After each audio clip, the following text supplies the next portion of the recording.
Previous vice presidential debates have historically done little to influence the outcome of the presidential election. But the current situation in our country means tonight's meeting between Kamala Harris and Mike Pence could take on greater significance. The nation's top infectious disease expert, Dr. Anthony Fauci, is warning that coronavirus deaths in the U.S. could nearly double to 400,000 by the end of this year. New cases have risen in the past 2 weeks in 30 states and the District of Columbia. The Midwest and Great Plains are becoming hotspots. President Trump's own treatment for COVID-19 is also calling attention to the role of the vice president and, as Caitlin said, the line of succession. And as we mentioned, the next president, whether it is Donald Trump or Joe Biden, will be the oldest in U.S. history. Former Deputy Assistant Secretary of State and Senior Advisor to Hillary Clinton, Philippe Reines, joins me now. Philippe, thanks very much for being with us. So millions of Americans we know have already made up their minds and voted. How does that change the dynamic of tonight's debate and the race overall? Well, thank you for having me. You know, it's hard to say. I mean, we all say debates don't matter. People haven't changed their minds. People have made up their minds. But you know what? If either Mike Pence or Kamala Harris were to turn in a particularly terrible performance, I think we would probably see a test to whether or not debates do or don't matter. So at the very least, you want to hold serve. You don't want to go out there and give your opponent anything to latch onto in any kind of meaningful way. But it is hard to imagine how in 90 minutes either of these folks do much to lose or win their races. We're talking about 26 days away from Election Day, and millions of people are already voting. It takes something pretty titanic. And, you know, I'm not supposed to say it because it'll jinx things, and I lost in 2020, and we all got it wrong. But Donald Trump is going to lose this race. I don't know by how much. I don't know when it's going to happen, but he's going to lose this race. And he's losing it for the very reasons that if you just turn on the debate tonight and turn the sound off, you are seeing plexiglass in between the nominees. You are seeing nobody really there except 60 people spaced apart. Americans are dying. The country is in absolute terrible shape. There's not much Mike Pence can do to make anyone forget that. And the fact that he's even going to try is a sign of the problem that the Trump team has. So let me ask you a little bit more about that, Philippe, because as you note, and we're seeing there a video of those plexiglass dividers that are placed in between where the candidates are going to be sitting. It is a reminder, a visual reminder of the coronavirus pandemic that Americans are living with right now. The vice president is frequently used, as you well know, to defend or sell the administration's policies. Also, though, he has been a vocal critic of those who disagree with the president. So how does all of that, Philippe, play into Senator Harris's strategy, you think, for tonight? Well, you know, Senator Harris is well capable to dismantle Mike Pence. I think what's most important for Senator Harris and for the Biden campaign is to remember what I know they already know. Kamala Harris does not need to dismantle Mike Pence tonight. She could go out there and she could eat a sandwich or catch up on, you know, her streaming on her iPad, and that's fine. Just don't do anything. She doesn't need to win the game. I'm sorry for all the sports analogies, but it's a very big difference with Mike Pence. And you have to remember, this is not a Harris versus Pence debate. Yes, those are the human beings that we see sitting there, but this is Trump versus Biden. Kamala Harris is debating Donald Trump. Mike Pence is debating Joe Biden. And the more that they get into it as each other, that's really sort of pointless, the same way as it was pointless last week when Biden and Trump were not talking to the viewers, they were talking to themselves. Now, Pence is a very different animal. He's incredibly disciplined. He is relentless, and he's far more effective and far more vicious than people realize. He relishes going on the attack. He is going to take everything that when Donald Trump says it sounds strange or off or blatantly a lie, and it's going to come out of his mouth and sound far more compelling.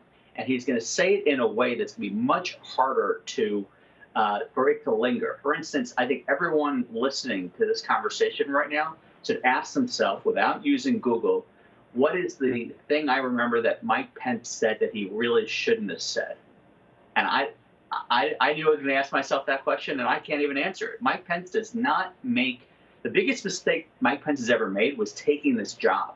But while he's had the job, he's not someone that makes unforced errors. His problem, which is Kamala Harris's really way to go tonight, is that Mike Pence doesn't see anything that Donald Trump has done as a mistake. He, for all intents and purposes, has always stood next to. I mean, all these terrible lines that Donald Trump has ever said, Mike Pence has either been next to him or behind him or has repeated it the next day. And that's how you go after Mike Pence. It's not trying to gotcha Mike Pence. This is not a commentary on Senator Harris, because I would in no way want to debate her. But I also wouldn't want to debate Mike Pence, and I wouldn't want to go at him with any kind of, I've got some moment where I'm going to get you. I would talk to the camera, and I would say, look, I'm sitting next to someone who, I'm sitting next to Donald Trump. I'm sitting next to the person who didn't even want to be separated. You know what, Mike? I don't want to have plexiglass between us either. But the reason we are is because you guys can't get this straight. So, Philippe, I want to play some of Senator Harris questioning some Trump nominees. Let's go ahead and listen to that. Judge, have you ever discussed Special Counsel Mueller or his investigation with anyone? Well, it's in the news every day. Have you discussed it with anyone? With other judges, I know. Can you give me a yes or no answer, in the closed please? briefing? Well, it's not a short answer, Senator. The answer It is either you are willing to Well- do that or not. Attorney General Barr, has the President or anyone at the White House ever asked or suggested that you open an investigation of anyone? I wouldn't. Yes or no? Could you repeat that question? So, Philippe, of course, it is one thing to be asking the questions. It is another to be fielding the questions. And according to the Washington Post, Senator Harris has not debated a Republican since 2010. Given what you just said about Vice President Mike Pence, the message discipline, the adherence to an attack line, and the effectiveness, you say, with which he is able to deploy those lines, what would be your counsel to someone like a Senator Harris who doesn't have that same level of experience in the debate arena as someone like Vice President Pence? Well, first let me just point out, I think in a weird way, it's harder to debate people in your own party than it is people in the other party, because when she's on stage with Mike Pence tonight, she knows she disagrees with him just about everything under the sun except what day of the week it is, and maybe even that. When you're on stage and you're debating, say, Joe Biden or Bernie Sanders or Pete Buttigieg, you agree so much more than you don't, and you have in your mind like, oh, I like this person, and I might have to work with this person. They might work for me. I might work for them. So I don't think it's easy. I think her debate performances and her debate that she participated in last year during the primaries is actually very, very good practice. But I think what she needs to do is what you just showed, there might be a moment like that tomorrow where it's her saying, Mr. Vice President, please answer my question. I have a feeling if you're showing that video tomorrow morning, it's because Mike Pence had a good answer and that the moment didn't work. And again, this is not to say that Senator Harris can't pull it off. It's that you shouldn't try, because the way to get Mike Pence is not a gotcha. It is not a Senate hearing. It is not the same. He will be prepared. He will make it sound like, maybe we've been giving Trump too hard of a time, because maybe they've been doing this stuff. He's going to put their best foot forward. He's going to put the best argument forward. He's going to put facts forward and assertions forward that Donald Trump doesn't even know, let alone make in any kind of coherent way. So I think she's almost talking about Mike Pence when she's there. She's attacking Donald Trump in absentia. And Mike Pence just happens to be sitting there, because there's a difference between saying, dear moderator, audience, the vice president said that this is going to go away. He agreed with his boss that this is going to go away. He said that we're all going to have tests. We haven't had tests. Now, you could do that, or you could say, Mr. Vice President, why did you say there would be tests? If you turn to him and say that to him, he's going to knock it out of the park. There's nothing you're going to get out of Mike Pence thinking that you're going to catch him flat-footed. He's a machine, and I really don't think anyone can easily, without relying on Google, name a mistake that he made in terms of an error, not in terms of he says things that don't make sense. But he plays pretty mistake-free ball, and I think that's what we're going to see for 90 minutes tonight. But the onus is not on Senator Harris to land some kind of knockout. Senator Harris just needs to do exactly what she does every day, which is what Vice President Biden does. Talk about what they are going to do, hopefully starting in only a few months from now. Mike Pence is the one that's got to shake things up. I mean, from what I'm seeing reported, Mike Pence wants to talk tonight about terrorism. About terrorism. I mean, what year is he living in that he's going to that barrel of Republican tricks that he's going to go after Joe Biden on terrorism? I mean, that's not even the top 5 issues that people are talking about or worried about now. He thinks that he's going to knock COVID off the stage and off the headlines by talking about terrorism. I think that's the biggest acknowledgement that they know that nothing is working. Philippe, 2020, of course, among many other things, has been a time of racial reckoning in this country.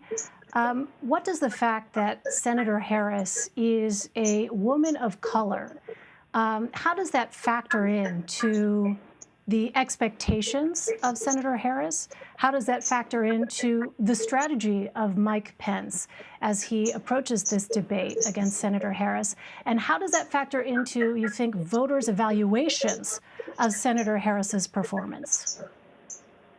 Well, it's a great question. Honestly, working for Hillary for so long, and especially during the debates in 2016, I'm well aware of really how many pitfalls and how 100 million people who rush for 100 million different things. That said, I want to take a very positive look at it and say, I think when that moment first comes up at 9 o'clock, when Kamala Harris, the first black woman on a major party ticket, comes out, it's going to be electrifying. The fact that she's next to a guy that's so white, he's almost clear, is going to make that even more so. In terms of their interactions, I don't know. I could see Mike Pence not looking like he's really comfortable talking to someone of the other sex. But I don't. I think they, as humans, are going to be living their lives in what they say without having to say it. And not to give him the benefit of the doubt, I think Mike Pence probably has practiced a lot this past week, I guess, with former Florida Attorney General Pam Biondi as one of the people playing Kamala Harris to not mansplain, to not be idiotic. I do find, not to be particularly snotty about it, but the fact that the Republican Party, can't find a black woman to play a black woman to help a white guy get used to being on stage with a black woman is really pretty telling. But that said, I think... Does that matter, Philippe? Yeah. I mean, Mike Pence, Why? Look, this is about relating to people. These are two people that, look, they're vice presidents. So, again, if the presidential debates aren't moving the needle, this one won't either. But, yes, it's different. Kamala Harris, because of the age of her, hopefully, boss, it is more relevant. Pence's boss was in the hospital 2 days ago and, still on meds and whatever else is going on. So everyone's mortality is more on stage. You do want to get to know these people. And, you want to see how they interact with others around them. I mean, for Mike Pence to ever win, and this is just about tonight, like Mike Pence wants to be president of the United States. He's going to run for president of the United States in 2024. No matter what happens on Election Day, he's the odds-on favorite to do so, seek his party's nomination. He's going to need to relate to a whole lot of people other than other white males from the Midwest. And if he can't do that tonight, I do think in the back of people's minds, especially political insiders, are going to say, well, Mike Pence went out there and did the best job he could. But Donald Trump just saddled him with too much baggage to help him win this election. But Mike Pence, he's only 60 whatever. Come 2024, he's going to run, and we can see why X people do like him or X people don't like him. And I think that's something he can he can do a little bit about tonight. But he's a machine. I mean, he's going to go after her, I think, irrespective of gender, in a way that I almost respect. I mean, if the sense is, if the criteria is you treat someone different because of race or gender, I think Mike Pence, it is safe to say, he is going to be as much of a machine attack dog against her as he would be against a twin of himself. Now that might not be likable, but and it might not look great. But you know, I do think her excitement. Look, she's electrifying. He's a wet blanket. So that's the true reality of the two of them as people and their backgrounds in the same place. There's nothing exciting about, oh my God, look, there's another white guy on stage tonight. I mean, I'm not going to pretend that I'll be like, why isn't there? Well, I would imagine some Trump supporters would disagree very strenuously with you on that point. Philippe Reines, Philippe, we are out of time. Thank you so much for taking the time to share your perspective with us. Appreciate it. Thank you for having me on.